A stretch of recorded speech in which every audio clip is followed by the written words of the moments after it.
신랑 되신 하나님, 또 여러 가지가 있겠죠. 하나님을 표현할 때 우리가 이런 식으로 하나님을 어떠한 하나님이라고 표현을 하는데, 우리의 그 어떤 인간의 한계된 그 지식 용어로 하나님을 다 표현할 수가 없습니다. 하나님은 너무 위대하시고 광활하시고 크신 분이십니다. 하나님은 무한하신 분이십니다. 우리는 다 말로 표현할 수 없을 만큼 하나님께서는 크신 분이십니다. 오늘 설교 제목이요, 완벽한 하나님의 계획이라고 되어 있는데요. 제가 원래 완벽한 계획의 하나님이라는 제목을 준비했습니다.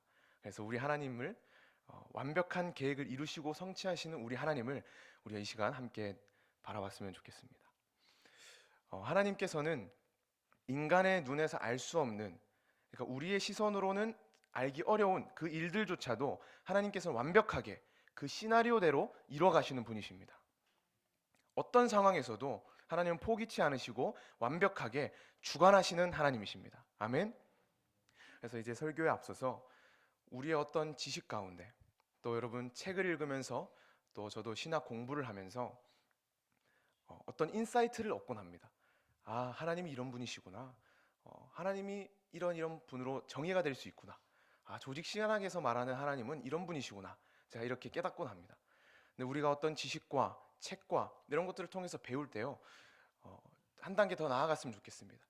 우리가 지식으로 배우는 하나님은 이런 분이신데, 우리가 이것을 보고도 와, 하나님 이런 분이시구나 이렇게 깨닫는데, 지식으로 책으로 나온 그 하나님이 실제로는 더 얼마나 크신 분이실까, 얼마나 더 위대하신 분이실까, 그 마음 가운데 더 성장했으면 좋겠습니다.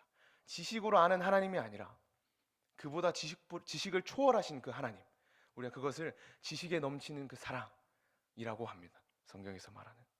그렇기 때문에 우리 어떤 공부를 할 때요, 설교를 들을 때요, 하나님 말씀을 듣는다고 할 때 어떤 부분에서 깨닫는 부분들이 있지만, 그 깨닫는 것 그 이상으로 하나님이 이런 분이심을, 하나님은 이보다 더 위대한 분이심을 우리가 더 찬양하고 높이면 좋겠습니다. 그래서 찰스 스펄전 목사님께서는 이런 말씀을 하셨습니다. 나는 사람들이 설교를 듣고 나가며 아, 오늘 설교 참 대단했다 라고 말하는 것보다 집으로 돌아가 문을 잠그고 하나님이여 이 죄인을 불쌍히 여겨 주옵소서 라고 기도하는 것을 더 원합니다. 할렐루야. 이 시간 은혜를 받는 것을 넘어서서 하나님이 어떤 분이심을, 하나님이 더 놀랍고 위대하신 분이심을 더 깨닫는 시간이 되었으면 좋겠습니다. 그래서 우리의 초점은 지식, 설교를 듣는 것이 아니라 그 설교를 통해 역사하시는 하나님께 있는 것입니다. 할렐루야. 그래서 우리 입술 가운데 우리의 지식으로 이만큼 깨달았는데 하나님은 얼마나 더 위대하실까, 이런 시간이 되었으면 좋겠습니다. 이것이 에베소서의 말씀에 아까 얘기했듯 지식에 넘치는 그리스도의 사랑인 것입니다. 할렐루야. 우리 욥기를 살펴보려고 하는데요, 욥기를 최근에 묵상하며 이 욥기에 나타난 하나님이 너무너무 위대하신 분이심을 깨달을 수 있었습니다. 욥기 첫 장에는 욥이 얼마나 거룩한 자였는지 얘기하고 있습니다. 욥기 첫 장의 첫 절에서는 온전하고 정직하여 하나님을 경외하며 악에서 떠난 자라고 얘기하고 있습니다. 그의 일상에서 삶을 보면 더욱 놀랍습니다. 욥기 1장 4절에서 5절 말씀입니다. 함께 읽어보겠습니다. 그의 아들들이 자기 생일에 각각 자기의 집에서 잔치를 베풀고 그의 누이 3명도 함께 먹고 마시더라. 그들이 차례대로 잔치를 끝내면 욥이 그들을 불러다가 성결하게 하되 아침에 일어나서 그들의 명수대로 번제를 드렸으니 이는 욥이 말하기를 혹시 내 아들들이 죄를 범하여 하였을까? 욥의 행위가 항상 이러하였더라. 아멘. 욥은요, 자기 아들의 생일 잔치에서 죄를 지었을까 하며 제사를 드리는 이런 아주 의로운 자였습니다. 하나님께서 인정하시는 당대의 의로운 자였습니다. 누군가 무식하다 또는 비난하고 왜 저렇게까지 하나라고 얘기할지 모르겠지만 하나님 앞에서는 의로운 자였고 하나님 보시기에는 아름다운 자였습니다. 이것이 욥이 살아온 인생입니다. 그래가지고요, 이제 어느 날 이런 욥의 인생 가운데 사탄이 욥을 시험하고자 하나님께 나와 허락을 구합니다. 이제 두 차례 허락을 구할 때 하나님께서는 생명을 해하지 말라라고 하십니다. 욥기 1장 21절에서 22절 말씀을 보면 좋겠는데요. 함께 읽겠습니다. 이르되 내가 모태에서 알몸으로 나왔사온즉 또한 주시니도 여호와이시오 거두시니도 여호와이시니 여호와 이름을 찬송을 받으실지니라 하고 이 모든 일에 욥이 범죄하지 아니하고 하나님을 향하여 원망하지 아니하니라. 욥은 한순간에 사탄의 그 계획 가운데, 우리는 이 성경을 볼 때에 하나님과 사탄, 하나님의 허락 안에서 사탄이 시험하고 있구나 알고 있지만, 욥은요 갑자기 어느 날에 자기 자녀들이 죽고 하나님 앞에 열심히 살아왔는데 많은 재산이 잿더미가 되어 온갖 종기 가운데, 종기 때문에 피부를 깨진 조각으로, 유리 조각으로 벅벅 긁고 있는 모습을 보였습니다. 아주 비참한 모습입니다. 이 모습을 상상해 보십시오. 어느 날 한순간에 갑자기 폐가 망신하여 피부에 종기가 나 가려워서 유리 조각으로 피부를 벅벅 긁고 있는 그 모습. 그런데 욥은요, 아까 읽었던 말씀과 같이 욥은 입으로 범죄하지 않고 있습니다. 우리는 사탄이 시험하고 있다는 영계의 비밀을 알고 있지만 욥은 그저 하나님을 성실히 믿고 열심히 살아갔을 뿐인데 도무지 알 수 없는 비참한 상황을 마주하고 있는 것입니다. 그의 아내도 그래서 하나님을 저주하고 죽으라 라고 고백을 합니다. 우리는 그의 아내를 보면서 비판하지만요, 그러나 만수무강할 것 같고 평안할 것 같은 그 하나님을 섬기며 열심히 살아온 인생 가운데 한순간에 너무 비참해진 그 삶 속에서 그의 영원한 동력자였던 자기 남편 욥이 힘들어하는 모습을 보면서 욥의 아내와 같이 고백하지 않을 수 있을까요? 욥은 또 고백합니다. 2장 10절 말씀입니다. 2장 10절 말씀입니다. 혹시 2장 10절 말씀이 있을까요? 예, 함께 읽겠습니다. 그러나 내가 가는 길을 그가 아시나니 그가 나를 2장 10절입니다. 그럼 제가 읽어드리겠습니다. 그가 이르되 그대의 말이 한 어리석은 여자의 말 같도다. 우리가 하나님께 복을 받았은즉 화도 받지 아니하겠느냐 하고 이 모든 일에 욥이 입술로 범죄하지 아니한지라. 할렐루야. 하나님께 복을 받았은즉 화도 받지 아니하겠느냐라고 고백하는 겁니다. 이 말씀을 두고 만들어진 찬양이 있습니다. 주님은 주시며 주님은 찾으시네 내 마음에 하는 말 주 찬양합니다 라는 찬양이 있습니다. 이 욥기의 말씀을 바탕으로 만들어진 찬양인데요, 하나님께서 그 주신 모든 것 가운데 또 하나님께서 거두어 가심을 인정하는 것입니다. 욥이 할 수 있었던 것은, 그의 입술에서 할 수 있었던 것은 그냥 하나님을 찬양하고 입술로 범죄하지 않는 것, 그것이 다였습니다. 그의 인생 가운데 비참해진 상황 속에서 종기 때문에 피부를 벅벅 긁으며 있는 그 상황 속에서도 내 마음에 하는 말 주 찬양합니다. 내 마음에 하는 말 주님을 찬양합니다. 주님께 영광을 드립니다 하며 입술로 범죄하지 않는 그 욥은 어떻게 그렇게 살아갈 수 있었을까? 또 우리는 어떨까요? 우리의 그 비참해진 상황 속에서 우리는 어떤 입술의 열매를 맺고 있습니까? 그러나 욥은요, 성경을 읽어보시면 알겠지만 욥은 그럼에도 불구하고 이런 고백들을 합니다. 다음날 일어났으면 죽어 있으면 좋겠고 차라리 엄마 뱃속에서 낙태가 되었으면 좋겠다. 내가 왜 태어났을까? 라고 고백을 하곤 합니다.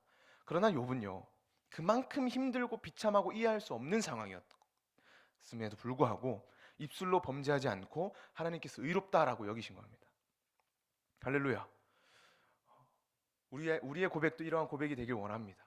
어떠한 상황, 어떠한 환경과 상관없이 하나님 찬양합니다. 하나님께 영광 드립니다.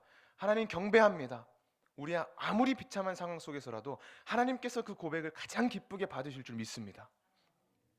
이후에 욥은 새 친구들과 함께 이야기를 나눕니다. 이제 문학적 방식으로 표현이 되어 있어서 37장까지 욥의 대화가 이어집니다. 욥의 친구들이 비판하고 또 욥이 반박하는 그런 내용입니다. 이것의 핵심 내용은 죄를 지었기 때문에 하나님께서 벌을 주신 것이다 라고 하는 어떤 신학적 주장이죠. 이것을 그 욥의 친구들이 욥에게 얘기한 것입니다. 그러나 욥은 의로운 자였습니다. 죄를 짓지 않았습니다. 하나님 앞에 당당했습니다. 그래서 나는 죄를 짓지 않았다. 그러나 나는 왜 그런지 모르겠다. 왜 모르겠다. 하나님께서 어떤 일을 가지고 계신지 모르겠다. 라고 고백을 하고 있습니다. 이거에 계속 반박해서 37장까지 이어집니다. 그런데 죄를 지었기 때문에 벌을 받아서 고난이 온다라는 이 어떤 주장은요, 타당한 말입니다. 실제로 하나님의 진리이기도 하고요. 실제로 죄를 지어서 고난을 받는 경우가 많습니다. 그러나 욥의 친구들은 일반화의 오류를 범하고 있습니다. 우리가 배운 지식, 우리가 배운 어떤 신앙, 우리가 배운 경험, 이 신앙의 잣대로 남을 판단할 수 없습니다. 하나님께서 행하시는 일이 너무 기이하고 놀랍기 때문입니다. 그렇기 때문에 우리가 어떤 신앙의 경험과 기도의 분량과 우리가 느꼈던 그 하나님을 가지고 타인이 어쩌다 저쩌다라고 판단할 수 없는 것입니다.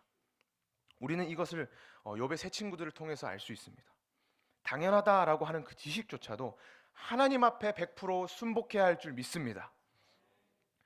성도 여러분, 욥기를 읽어보면 알겠지만 아까 얘기했듯이 하나님의 진리를 욥의 친구들은 신앙의 판단의 잣대, 개인적 욕심으로 바꿔서 정죄의 수단으로 사용하고 있습니다. 아까 말했던 이것은 일반화의 오류입니다. 죄를 지으면 고난이 찾아온다라는 말은 진리이지만 욥은 죄를 짓지 않았기 때문입니다. 하나님께 의로운 자였기 때문입니다. 그리고 무엇보다 한 가지 집중했으면 좋겠는 것은 욥의 친구들은요, 욥의 친구들의 그 말을 하는 초점은 자신에게 있었습니다. 하나님에게 있지 않았습니다. 내가 너에게 이런 말을 한다. 내가 너에게 이런 생각을 하고 있기 때문에 너는 고난을 받고 회개해야 된다 라고 하고 있는 것입니다. 그러니까 초점이요, 내가 너가 돼 있는 것입니다. 하나님께서 너에게 말씀하신다가 아니라 내가 너에게 돼 있는 것입니다. 하지만 욥은요, 하나님께 호소합니다.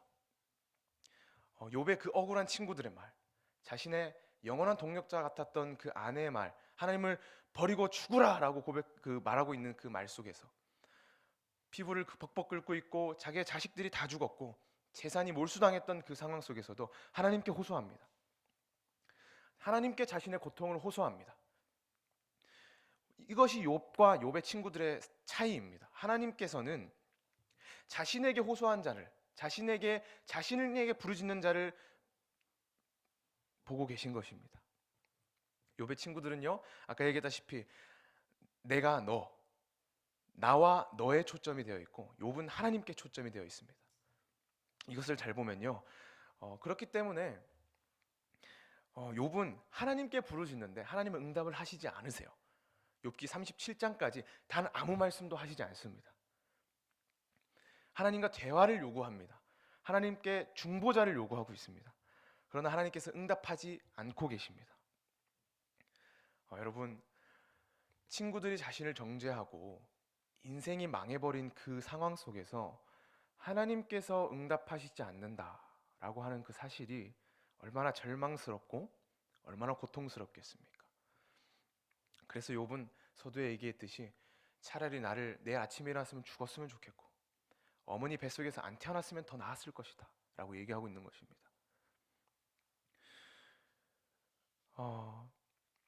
근데 욥은 그럼에도 불구하고 하나님을 신뢰합니다. 욥의 그 신앙이 너무 놀랍지 않습니까? 욥기 23장 10절에서 12절 말씀입니다. 함께 읽겠습니다. 그러나 내가 가는 길을 그가 아시나니 그가 나를 단련하신 후에는 내가 순금같이 되어 나오리라. 내 발이 그의 걸음을 바로 따랐으며 내가 그의 길을 지켜 치우치지 아니하였고 내가 그의 입술의 명령을 어기지도 아니하고 정한 음식보다 그의 입의 말씀을 귀히 여겼도다. 아멘. 그리고 욥기 26장 14절의 말씀도 함께 보겠습니다. 보라, 이런 것들은 그의 행사의 단편일 뿐이요 우리가 그에게서 들은 것도 속삭이는 소리일 뿐이니 그의 큰 능력의 우리소리를 누가 능히 헤아리라. 아멘. 하나님의 지식이 너무 큰 것입니다. 그래서 욥은 모른다고 고백하는 것입니다. 욥의 친구들은 자신들이 다 아는 것처럼 행동했습니다. 자신의 지식이 전부인 것처럼, 하나님의 물론 단편적인 지식이었지만 그것이 전부인 것처럼 정죄하는 수단으로서 사용했지만 욥은 그의 지식이 너무 크다. 그러나 나는 하나님을 신뢰하겠다. 나는 모른다. 그럼에도 불구하고 하나님을 신뢰하겠다. 하나님께 찾겠다. 그리고 정금같이 되어 나올 그날을 고대한다 라고 고백하고 있는 것입니다. 시편 139편 6절 함께 읽어보면 좋겠습니다. 이 지식이 내게 너무 기이하니 높아서 내가 능히 미치지 못하나이다. 한 번 더 읽었으면 좋겠습니다. 이 지식이 내게 너무 기이하니 높아서 내가 능히 미치지 못하나이다. 아멘. 하나님의 지식이 너무 높고 너무 커서 우리는 알 수 없다라고 고백하는 우리 사랑하는 성도 여러분 됐으면 좋겠습니다. 신앙의 시작은 모름에서부터 시작됩니다. 우리는 알 수 없습니다. 하나님의 그 크신 무한하고 권능하신 그분을 우리가 어찌 다 알겠습니까? 욥은 모른다고 고백합니다. 이 신앙 가운데 이 모른다고 고백하는 것은요, 나의 초점된 게 아닙니다. 하나님을 인정하기 때문에 나는 모른다라고 고백하는 것입니다. 그렇기 때문에 하나님을 인정할 때 나는 없어지는 것입니다. 욥의 친구들은 하나님을 보지 않았어요. 하나님을 본 것이 아니라 자기가 가진 그 진리에 집중되어 있었기 때문에 계속 자기의 주장만을 내세운 것입니다. 그러나 하나님을 바라볼 때 우리는 모른다라고 고백을 하게 되고요. 그래서 우리는 하나님을 인정하는 것, 이것이 가장 중요합니다. 하나님께 순복하는 것, 이것이 중요합니다. 그래서 우리가 기도할 때도요, 내가 회개합니다. 내가 간구합니다. 내가 하나님께 헌신합니다. 물론 이 모두 하나님께 기뻐하시는 기도겠지만 우리가 내가 시작한 결심은 내가 이루지 못하면 실망하고 상처받습니다. 때로는 실족될 때도 있습니다. 내가가 아니라 하나님께서 우리의 인생의 주어가 바뀌기를 소망합니다. 하나님께서 처음부터 끝까지 하나님께서 이루시는 그러한 신앙을 가졌으면 좋겠습니다. 나의 집중된 기도가 아니라 하나님을 인정하고 하나님께 순복하고 100% 주님을 인정하는 우리의 그런 기도가 또 임재 속에 푹 빠지는 하나님을 찬양하고 음미하고 주님을 노래하는 기도가 터져 나오기를 소망합니다. 그리하여 내 죄와 문제, 어떤 내가 해결되지 못한 기도 응답들, 이것에 집중되는 기도가 아니라 하나님을 바라보기 때문에 감사와 찬송이 더 많이 나와야 됩니다. 울부짖으며 기도하는 건 너무 중요하지만 전반전은 울부짖고 하나님께 울면서 부르짖으면서 기도하지만 그 후반전은 우리가 승리의 노래와 하나님의 기쁨의 찬양과 주님을 온전히 경배하고 영광을 드리는 그런 기도의 흐름이 나왔으면 좋겠습니다. 왜냐면요, 예수 그리스도를 바라보기 때문입니다. 내 죄를 바라보면 낙심하고 슬프고 안 되기 때문에 실망하지만 하나님을 바라보면 찬송이 나올 수밖에 없습니다. 이 죄인을 구원하신 하나님이 얼마나 위대하신 분이심을 우리가 그것을 더 깨달았으면 좋겠습니다. 욥은 하나님과 자신 사이에 중보자를 구했습니다. 욥기 9장에서 그는 자신의 입장을 대변해줄 호소할 중보자를 구하고 있습니다. 그런데 우린 디모데전서 2장 3절에서 6절을 보겠습니다. 디모데전서 2장 3절에서 6절입니다. 이것이 우리 구주 하나님 앞에 선하고 받으실 만한 것이니 하나님은 모든 사람이 구원을 받으며 진리를 아는 데에 이르기를 원하시느니라. 하나님은 한 분이시요 또 하나님과 사람 사이의 중보자도 한 분이시니 곧 사람이신 그리스도 예수라. 그가 모든 사람을 위하여 자기를 대속물로 주셨으니 기약이 이르러 주신 증거니라. 아멘. 우리에게는 중보자 한 분이 계십니다. 누구시죠? 예수 그리스도십니다. 할렐루야. 우리의 죄를 예수의 핏소리로 대변해 줄 그 십자가가 우리에게 있습니다. 그래서 우리는 더 낙심하지 않을 수 있습니다. 승리의 십자가가 내 눈앞에 있는데 어찌 낙심할 수 있겠습니까? 담대히 전진하면서 나아가기를 축복합니다. 그래서 우리는 고통스러운 그 상황 속에서도 내 영에게 명령해야 됩니다. 내 영아 깰지어다. 내 영아 일어나 주님을 바라볼지어다. 어찌하여 낙심하는가? 주님을 바라보라 라고 명령할 수 있는 것입니다. 할렐루야. 네.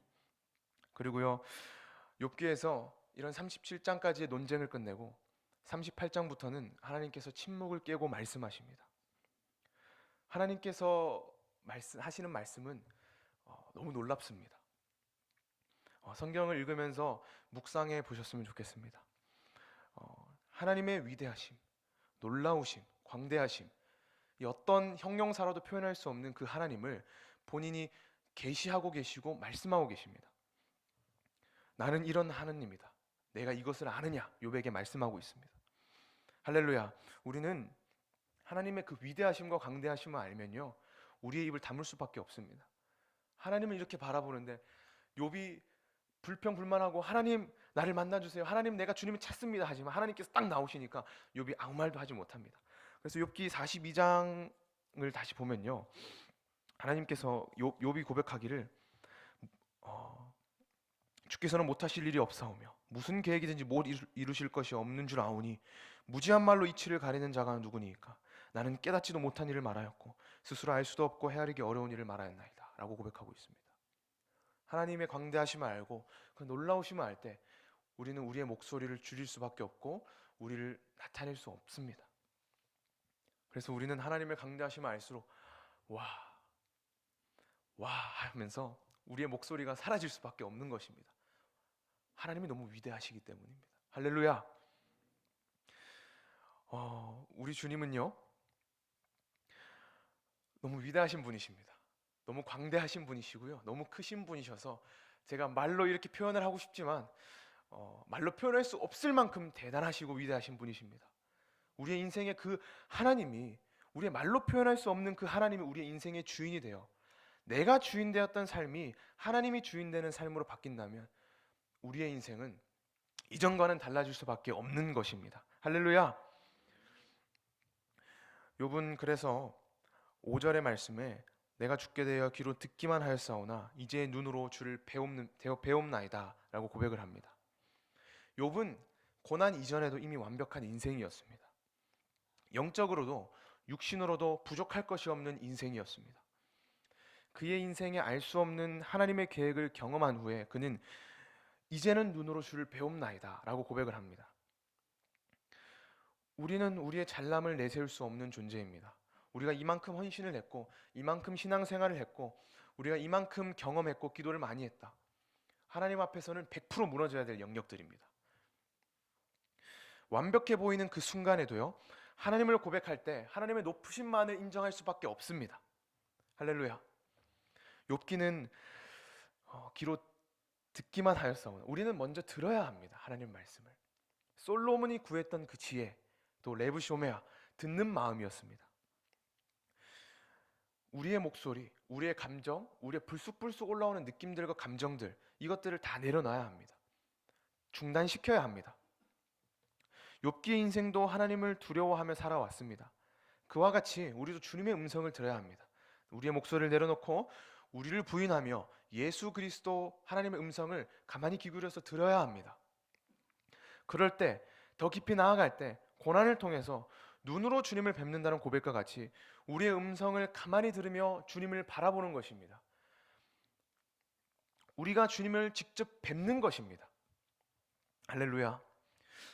이 눈으로 뵙는다 라고 하는 것은요, 얼굴과 얼굴을 대면하는 것입니다. 이것은요, 우리의 그리스도의 최종된 소망입니다. 주님을 뵙는다는 것. 구약시대 때는 주님을 얼굴에 뵈면 죽는다고 죽었었죠. 그러나 우리의 최종적인 그리스도의 재림의 궁극적인 날, 우리는 주님을 눈으로 뵙게 될 것입니다. 할렐루야. 우리는 머지않아 주님의 얼굴을 대면하여 혼인잔치에 참여하게 될 것입니다.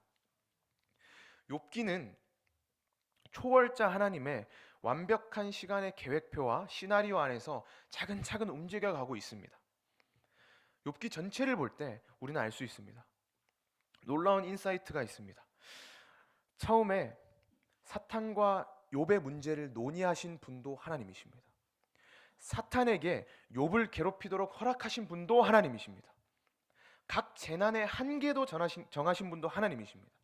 그리고 침묵을 하신 분도 하나님이셨고 침묵을 깨고 말씀하신 분도 하나님이셨습니다. 할렐루야.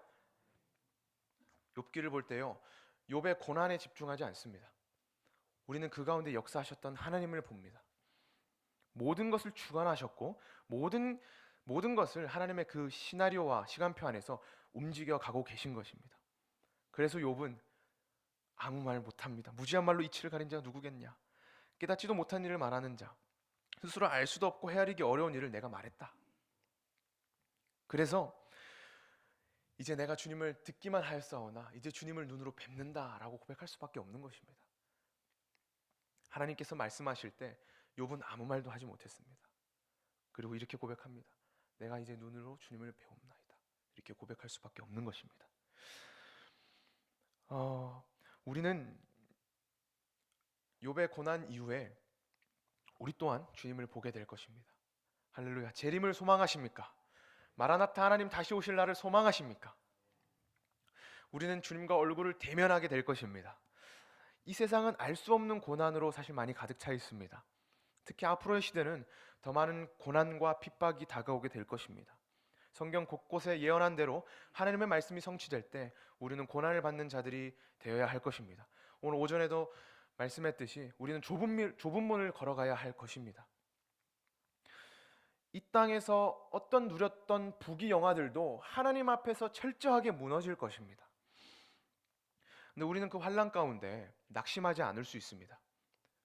욥을 통해서 또 예수 그리스도의 십자가를 통해서 우리는 위로받고 찬양할 수 있습니다. 이 땅에 소망을 둔 것이 아니라 위를 바라보며 하나님을 찬양했습니다. 주님의 재림이 머지않은 지금 이 시기 가운데 하나님께서는 하나님의 집에서부터 심판을 행하고 계십니다. 교회에 많은 어려움들이 있고 또 많은 논란들이 있고 또 사회와 또 교회 가운데 많은 어떤 핍박들이 있는 이것들은요, 하나님께서 주님이 다시 오시기 위한, 신랑이 오시기 위한 그 혼인잔치 예식 가운데 하나님께 정결하게 바꾸시고 있는 과정입니다. 베드로전서 4장 17절 말씀입니다. 베드로전서 4장 17절 말씀입니다. 혹시 베드로전서 4장 17절 말씀입니다. 하나님의 집에서 심판을 시작할 때가 되었나니 만일 우리에게 먼저 하면 하나님의 복음을 순종하지 아니하는 자들의 그 마지막은 어떠하며. 아멘. 신랑을 대면하기 위해서 하나님께서는 하나님의 집에서부터 심판을 행하고 계십니다. 그래서 우리는 회개하고 하나님 앞에 다시 돌아가야 합니다. 우리 입술에는 어떤 열매가 맺어지고 있고 우리의 삶 속에는 어떤 열매가 맺어지고 있고 우리의 관계와 우리의 생활 속에서 또 나의 주변 가운데 어떤 열매가 맺어지고 있습니까? 온전히 복음의 열매가 맺어지길 소망합니다. 온전히 복음을 전하는 하나님의 소명자로서 살아가길 소망합니다. 우리는 100% 하나님 앞에 순복하고 엎드려야 할 줄 믿습니다. 할렐루야. 제 말씀을 정리하고 맺도록 하겠습니다. 욥기는 이 땅에 고난받는 자들을 위로하고 있습니다. 이 또한 예수 그리스도의 시대에 대한 예표로서 많은 의미가 담겨 있습니다. 고난은 우리를 신부로 빚어가는 과정입니다. 우리 42장 5절 말씀을 다시 읽었으면 좋겠습니다. 42장 5절 말씀입니다. 내가 주께 대하여 귀로 듣기만 하였사오나 이제는 눈으로 주를 배움나이다. 아멘. 귀로 듣고 눈으로 뵙는다는 이 욥의 고백과 같이 우리는 우리의 음성을 제거해야 합니다. 그리고 주님의 음성을 듣길 소망합니다. 그리고 더 나아가서 주님을 눈으로 뵙기를 소망합니다. 우리는 이 세상을 바라본다고 너무나 눈이 바쁩니다. 이 핸드폰 가운데서도요, 보니까 요즘에 숏폼 컨텐츠가 많이 유행을 하고 있습니다. 그래서 근데 이 숏폼도 2배속이 됩니다. 그 짧은 숏폼도요, 10분짜리 영상을 못 봐서 30초짜리 숏폼을 보는데 2배속해서 15초, 5초로 봅니다. 우리의 눈은 너무 바쁩니다. 아침에 일어났을 때 우리의 눈은 누구를 바라보고 있습니까? 하나님을 바라보면서 찬양을 하고 있습니까? 아니면 핸드폰을 바라보면서 그렇게 하고 있습니까? 우리는 하나님의 음성을 듣고 우리의 음성을 제거할 때 우리의 눈은 하나님의 시선을 향해서 고정될 줄 믿습니다. 우리 인간이 이해할 수 없는 그 여러 가지 어려운 일이 있고 또 그 인간이 이해할 수 없는 여러 가지 상황들이 닥쳐오곤 하지만 하나님의 완벽한 손길, 신부로 빚어가는 그 고난을 통해서 우리의 시선이 주님께 딱 고정이 되는 겁니다. 할렐루야. 우리가 눈을 굴리고 싶고 우리가 고개를 돌리려 해도 우리는 그럴 수 없습니다. 욥은 고난이라는 손길을 통해서 하나님의 시선이 딱 고정되었습니다. 그 하나님께서 딱 시선을 고정시키실 때 우리는 이렇게 고백할 수 있습니다. 주님 한 분만으로 충분합니다. 세상의 그 어떤 것도 우리를 만족시킬 수 없고 어떤 고난이 와도 우리를 하나님의 사랑에서 끊을 수 없습니다. 주님 한 분만으로 충분합니다. 주님 한 분만으로 충분합니다. 주님 한 분만으로 충분합니다. 이것이 오늘 설교의 결론입니다. 주님과 얼굴을 대면하여 신랑 되신 예수 그리스도를 맞이하여 혼인잔치에 참여할 그날 우리에게 필요한 신앙은 이것입니다. 주님 한 분만으로 충분합니다. 할렐루야. 네, 기도하겠습니다. 하나님 아버지,